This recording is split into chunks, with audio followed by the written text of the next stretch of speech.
Salut tout le monde, on se retrouve aujourd'hui pour une nouvelle vidéo. Donc on commence cette année avec mes meilleures lectures de 2018. Je vais vous présenter 8 livres et ne paniquez pas, je vais mettre en barre d'infos une minuterie, comme ça vous pourrez directement cliquer sur les livres qui vous intéressent. Avant de commencer cette vidéo, je tiens à dire que je filme avec mon nouveau portable, donc c'est possible que le son soit pas top, que l'image soit pas top, qu'il y ait des petits soucis. Donc je réglerai ça forcément au fur et à mesure, mais du coup là c'est la première vidéo, donc c'est une sorte de vidéo test. Donc l'une de mes meilleures lectures cette année, il s'agit de Harry Potter à la découverte de l'histoire et de la magie, qui est un collectif. Donc rien qu'à la couverture, on peut se douter que l'intérieur est absolument magnifique. Donc je vais vous montrer quelques petites illustrations. Voilà, donc c'est super bien fait. La particularité en fait de ce livre, c'est que c'est par matière. Donc c'est-à-dire par exemple que dans ce livre-là, on va avoir plusieurs pages sur la botanique, plusieurs pages sur la divination et tout ça. Et c'est vraiment un concept qui m'a beaucoup plu parce que je rêverais d'aller à Poudlard pour suivre les cours. Donc dans ce livre-là, on a des illustrations de Jim Kay. Donc voilà, pour ceux qui n'ont pas l'occasion d'acheter les vrais livres avec toutes les illustrations de Jim Kay, il y en a quelques-unes là-dedans, et je trouve que c'est un très bon livre parce que moi j'ai appris beaucoup de choses en fait, tout simplement, dans le sens où c'est assez historique comme livre, c'est-à-dire en fait que tout le long du livre, en fait, on va avoir des documents très anciens et eh bien ça va nous expliquer un petit peu le lien entre ce document et pourquoi J.K. Rowling s'en est inspirée et tout ça. Donc je trouve ça super intéressant, j'ai découvert beaucoup de choses, j'ai appris beaucoup de choses, c'est un super livre. Donc voilà, pour les fans d'Harry Potter, franchement, en guise de cadeau, c'est vraiment un très bon livre. Moi je le recommande vraiment tout le temps parce qu'il est absolument génial. Il coûte pas si cher que ça, il coûte 20 €. Moi je trouve ça tout à fait correct et voilà, je trouve vraiment que c'est un très bon cadeau.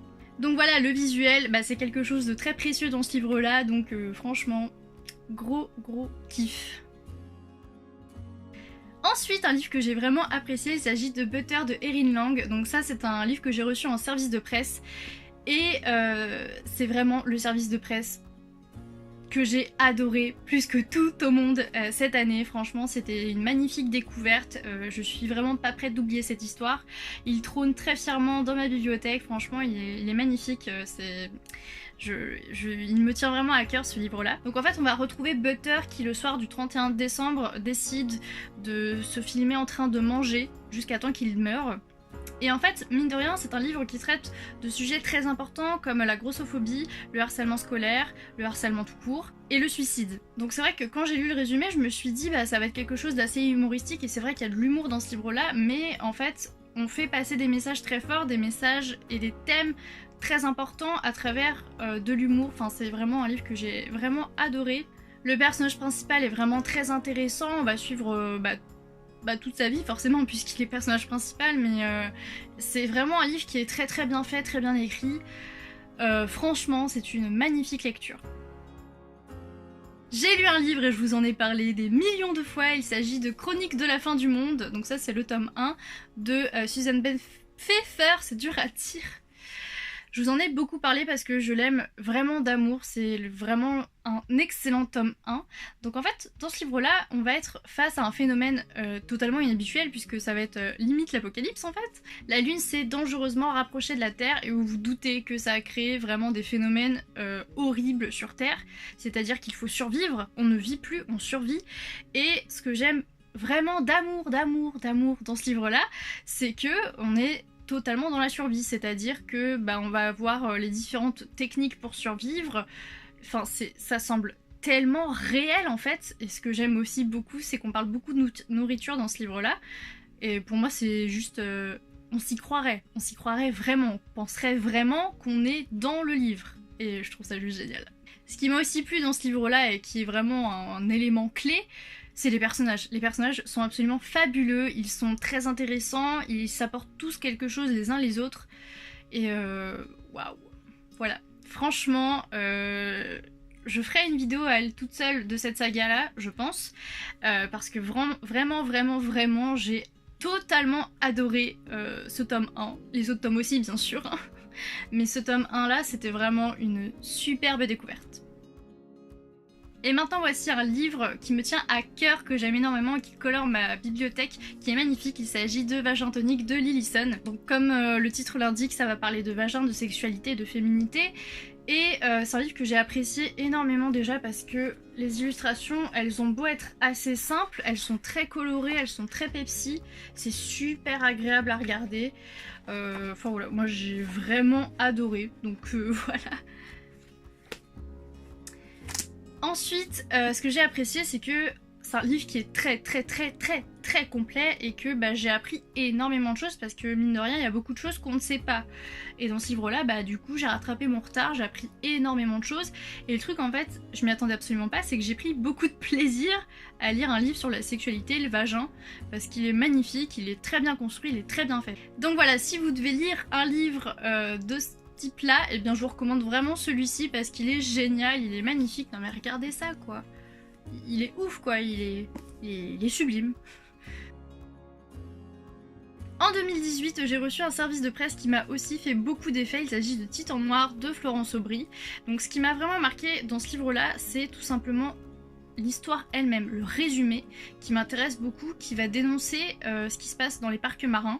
Déjà ça m'intéresse beaucoup, je trouve ça juste génial qu'il y ait un livre sur la condition des animaux dans un format jeunesse. Je trouve ça juste génial, c'est quelque chose qu'on devrait faire beaucoup plus, qu'on devrait voir beaucoup plus. Donc ici on va suivre Elfie qui est une adolescente qui va travailler avec des baleines, des orques plutôt, des orques.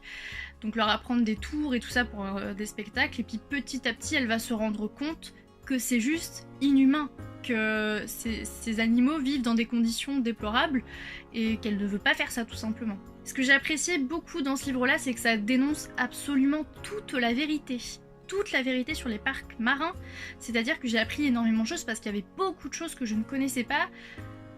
Et grâce à ce livre, je sais maintenant à quoi m'en tenir, même si j'allais déjà pas dans des parcs marins, voilà. Ce qui est aussi très intéressant dans ce livre-là, c'est que c'est tellement bien écrit qu'en fait, le lecteur évolue en même temps que le personnage principal. C'est-à-dire par exemple que un lecteur qui ne sait rien à propos de la captivité des animaux dans les parcs marins, et tout doucement il va évoluer en même temps que le personnage principal, parce que le personnage principal, tout doucement, elle voit la réalité en face d'elle, elle comprend petit à petit, et ça je trouve ça juste génial parce que le lecteur est accompagné du personnage principal pour changer sa vision des choses. Et c'est rempli de messages forts du fait que les animaux ne sont pas heureux, ils sont stressés, enfin voilà, beaucoup de choses. Donc franchement, si vous aimez les animaux, je vous recommande largement ce livre-là parce que moi ça m'a apporté énormément de choses, ça vous apportera aussi énormément de choses, donc n'hésitez pas à le lire.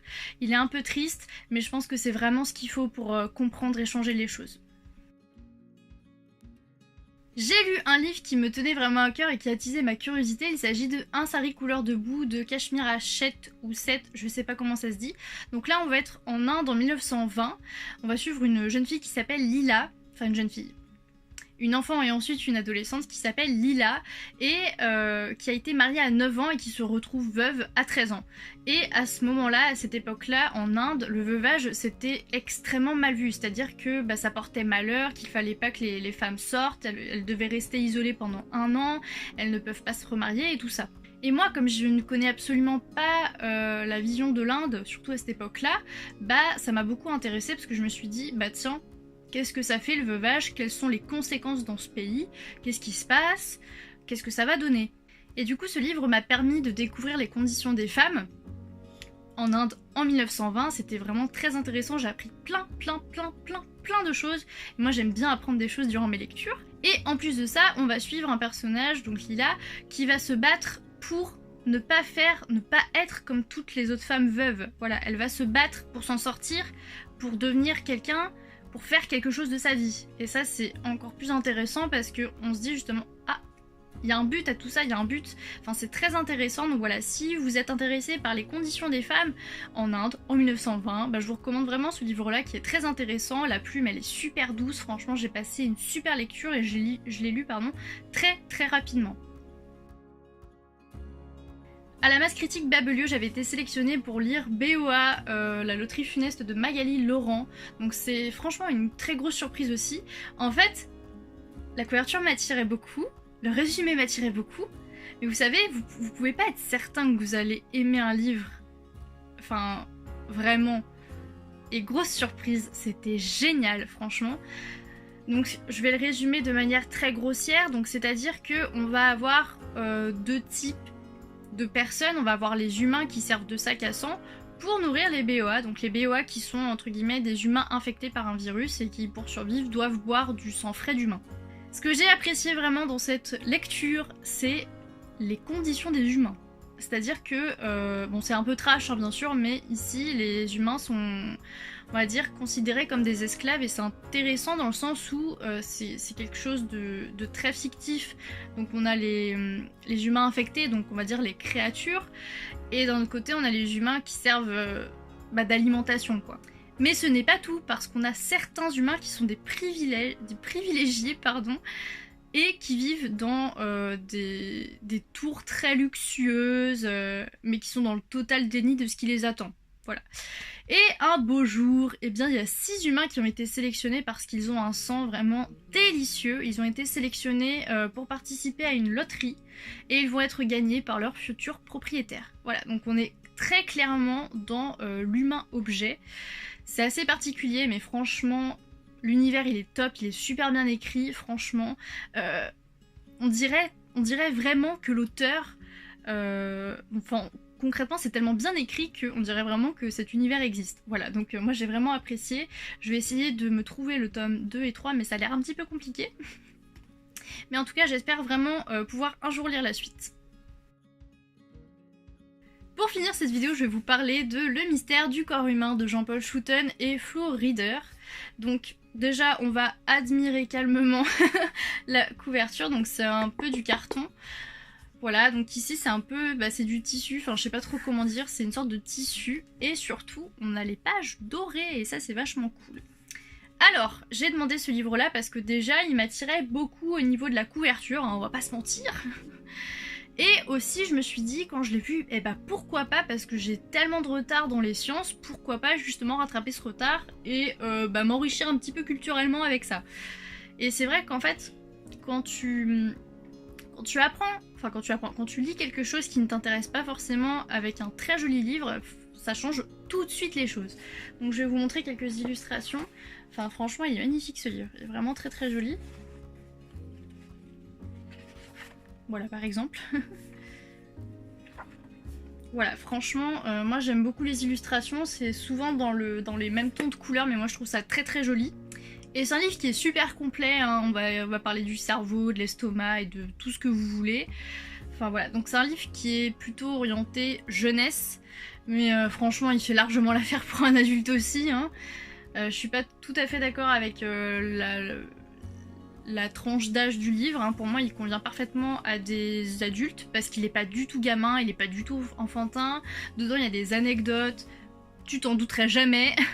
Enfin voilà, moi j'aime beaucoup ce livre, j'ai beaucoup aimé ce livre, j'ai pris vraiment beaucoup de plaisir à lire quelque chose qui me rebute, on va dire entre guillemets. Je suis pas spécialement fan de la science et là franchement avec ce livre là ça s'est super bien passé, c'était une super lecture, j'ai vraiment adoré. Donc voilà, pour les personnes qui adorent la science, écoutez, déjà de 1, le livre est très beau, de 2, il est complet, de 3, il est super à lire. Donc en plus de ça, il y a de l'humour, il y a beaucoup d'humour. C'est super agréable. Voilà, donc je vous le recommande. J'espère que cette vidéo vous a plu et surtout que vous aurez envie de lire certains livres que je vous ai présentés. Quant à moi, cette vidéo me servira aussi de souvenir en 2020. Donc voilà, je vous fais plein de gros bisous. Salut!